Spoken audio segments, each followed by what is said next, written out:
क्या आपने कभी सोचा है कि एक बालक जो किसी राज्य का वारिस नहीं था, वो कैसे पूरे भारतीय उपमहाद्वीप का सम्राट बना? क्या आपको पता है कि आज का भारत जिस एकता की बात करता है, उसकी कल्पना 2300 साल पहले एक शख्स ने की थी, चंद्रगुप्त मौर्य। और क्या आप जानते हैं कि एक सम्राट जिसने लाखों की हत्या की, वही सबसे बड़ा शांतिदूत बन गया? आइए चलते हैं समय के उस धुंधलके में जहां मौर्य साम्राज्य का जन्म हुआ। ईसा पूर्व 4वीं सदी। भारत कोई एक देश नहीं था। उत्तर से लेकर दक्षिण तक छोटे बड़े राज्य, जनजातियां और गणराज्य बिखरे हुए थे। मगध, कोसल, अवंती, तक्षशिला, गंधार, हर जगह अलग राजा, अलग विचारधारा। उसी समय पश्चिम से एक तूफान भारत की सीमाओं पर आ चुका था, सिकंदर महान। मकदूनिया से निकला ये योद्धा 326 ईसा पूर्व में भारत के उत्तर पश्चिमी इलाकों तक पहुंच चुका था। भारत में हलचल थी, लेकिन भारत एक नहीं था। उसी काल में एक विद्वान ब्राह्मण तक्षशिला विश्वविद्यालय में नीति और राजनीति पढ़ाता था, चाणक्य। जब नंद वंश के राजा धननंद ने उसका अपमान किया, तो चाणक्य ने प्रतिज्ञा की, मैं तुझे गद्दी से हटाए बिना अपनी जटाएं नहीं खोलूंगा। चाणक्य को मिला एक बालक, साहसी, तेजस्वी और अद्भुत, चंद्रगुप्त मौर्य। उस बालक को तक्षशिला में प्रशिक्षित किया गया। युद्ध कौशल, कूटनीति, अर्थनीति और राज्य शास्त्र सिखाया गया। और फिर शुरू हुई सत्ता परिवर्तन की बिसात। 321 ईसा पूर्व चंद्रगुप्त मौर्य ने नंद वंश को हराकर मौर्य वंश की नींव रखी। लेकिन ये सिर्फ शुरुआत थी। चाणक्य ने अर्थशास्त्र के सिद्धांतों पर आधारित शासन मॉडल बनाया, जिसमें जासूसी तंत्र, राजस्व व्यवस्था, सैन्य संगठन सब कुछ था। मौर्य सेना एशिया की सबसे बड़ी, हाथियों, अश्वारोही, पैदल सैनिकों और धनुर्धरों से सुसज्जित थी। चंद्रगुप्त ने सेल्यूकस निकेटर, सिकंदर के सेनापति से युद्ध किया और उसे हराया। इस संधि में उन्हें अफगानिस्तान, बलूचिस्तान और पाकिस्तान के हिस्से मिले। बदले में चंद्रगुप्त ने अपनी बेटी की शादी सेल्यूकस से कर दी।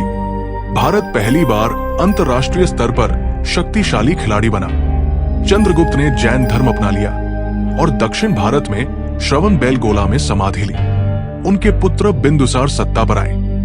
उन्हें अमित्र घातक कहा गया, दुश्मनों का संहारक। उन्होंने भारत के मध्य और दक्षिणी राज्यों को मौर्य साम्राज्य में मिला लिया। बिंदुसार के बाद आए अशोक, जिन्हें इतिहास महान कहता है, लेकिन उनका आरंभ क्रूर था। कलिंग राज्य ने मौर्यों की अधीनता को नकार दिया। अशोक ने कलिंग पर हमला किया। ये मौर्य इतिहास की सबसे भयावह घटना थी। 1 लाख लोग मारे गए। अशोक को विजय मिली, पर आत्मा हार गई। वो रात अशोक ने रोते हुए बिताई और फिर जीवन बदल गया।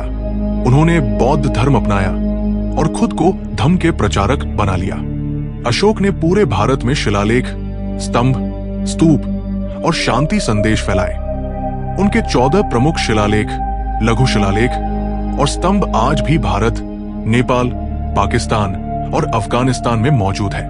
उनका संदेश था, सभी धर्मों का सम्मान करो, सभी जीवों पर दया करो, सच्चे बनो।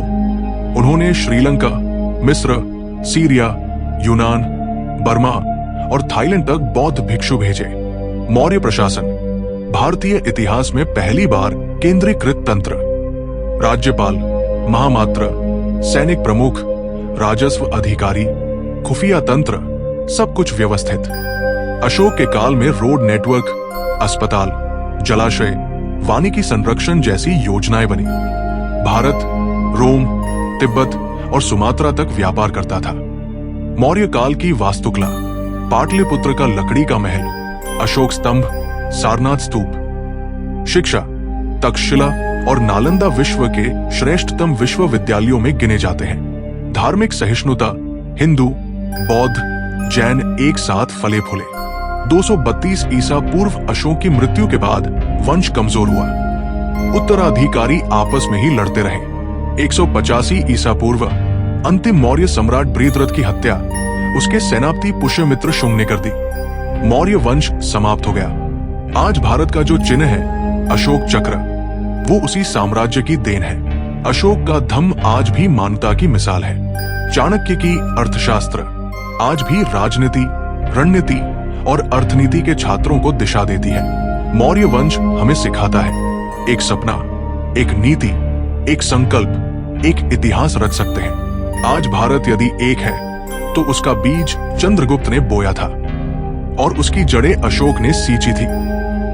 मित्रों, मौर्य वंश की ये कहानी सिर्फ इतिहास नहीं, हमारी रगों में बहती वो विरासत है जिसने भारत को एकता, साहस और नीति का पाठ पढ़ाया। अगर आपको ये वीडियो पसंद आया हो, कुछ नया जानने को मिला हो, तो एक लाइक जरूर दीजिए। कमेंट में बताइए कि आपको मौर्य साम्राज्य का कौन सा पहलू सबसे ज्यादा प्रेरणादायक लगा। और हाँ, ऐसा ही ऐतिहासिक सच, ऐसी ही गहराई और भावना के साथ अगर आप बार बार सुनना चाहते हैं तो KRS फ्यूजन को अभी सब्सक्राइब कीजिए। अब अगली कड़ी में हम बात करेंगे उस साम्राज्य की जिसने मुगलों को उनकी गद्दी से हिलाया, जिसने स्वराज्य का नारा देकर गुलामी को चुनौती दी। आने वाला है इतिहास का सबसे क्रांतिकारी अध्याय, मराठा साम्राज्य। क्योंकि इतिहास सिर्फ सुनने की चीज नहीं, इसे जीना पड़ता है। मिलते हैं अगली क्रांति में, सिर्फ KRS फ्यूजन पर।